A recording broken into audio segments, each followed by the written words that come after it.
20 years ago, in response to the global AIDS epidemic, President George W. Bush launched the President's Emergency Plan for AIDS Relief. It's called PEPFAR. Initially designed as a short-term emergency program, it's since become a symbol of the bipartisan commitment to fight AIDS all over the world.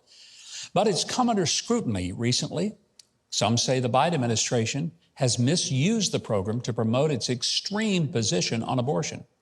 My first guest tonight has served constituents in his home state of New Jersey for more than 40 years in the U.S. Congress. He's one of the most consistent and effective voices and votes for the pro-life cause in all of Congress. Chris Smith joins us for the first time in Nashville tonight. Would you please give a big welcome to Congressman Chris Smith?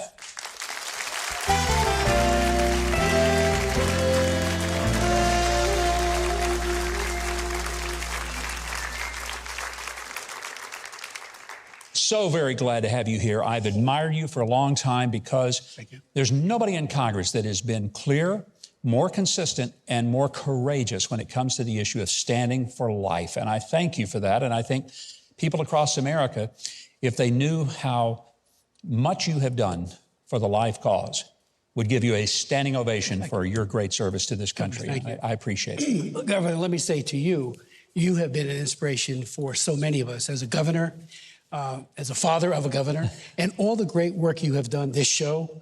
It has been the contributions you have made to the sanctity of life, to moral principle, to our faith is tremendous and unmatched. So thank you for that, Governor. You're very kind. PEPFAR started as a wonderful program, and it was bipartisan. Yes. Maybe I should say it was nonpartisan because it had nothing to do with ideology. Millions of people were dying in Africa of AIDS, children mostly. And it was epidemic.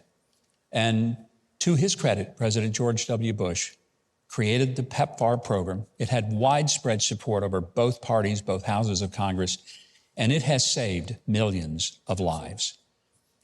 It is coming up for reauthorization, and with it is a controversy that has not been a part of PEPFAR since its inception 25 years ago. I was one of the sponsors of PEPFAR in 2003. I was the prime author of the reauthorization 5 years ago. And unfortunately, under President, so I'm all for PEPFAR. Sure. But under President Biden, he and his administration has hijacked PEPFAR and has now turned it into the largest pro-abortion promoting organization. There's no other fund in the United States government or anywhere in the world that provides $6.7 billion per year, over $100 billion since its inception, to global health. So what they have done is now they've said, we're going to integrate abortion promotion and performance with PEPFAR. That's not what we signed up for. There's been 325,000 healthcare workers who have been trained, and now they're going to be used to give out abortion pills. That is unconscionable. We have in the president's memos where he has said and advised the recipients, all these big groups, many of which are big abortion, to change laws in other countries, particularly in sub-Saharan Africa. They want PEPFAR money to be focused on mitigating the problem of HIV/AIDS, mother-to-child transmission, which is done very well. But now there's been a radical extremist reversal of that by overlaying the entire abortion agenda, and it coincides with what the United Nations is doing.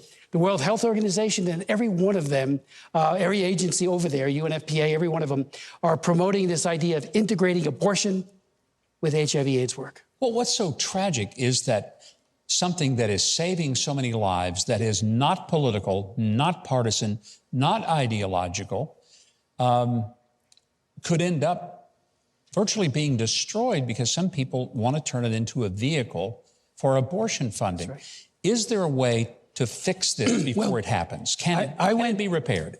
You know, WHO was supposed to be focused on infectious diseases.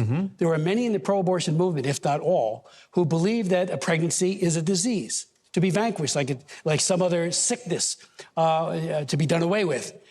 It's a baby. It's not a choice, it's a baby. Yeah. It's not a disease, it's a baby. And we have, and I've been in the pro-life movement for 50 years. It is the pro-life movement and the churches that reach out to the women who have been broken by abortion and say, we love you. you need reconciliation in the love of our Lord, and we're here for you. Well, I want to continue this conversation because people are going to be hearing about PEPFAR. Yes. Like you, I have been so supportive because it has been a great way to save lives around the globe. And I would hate to see a very small number of people hijack it. So as I said, we're not through with the congressman just yet. So please don't go away. We will be right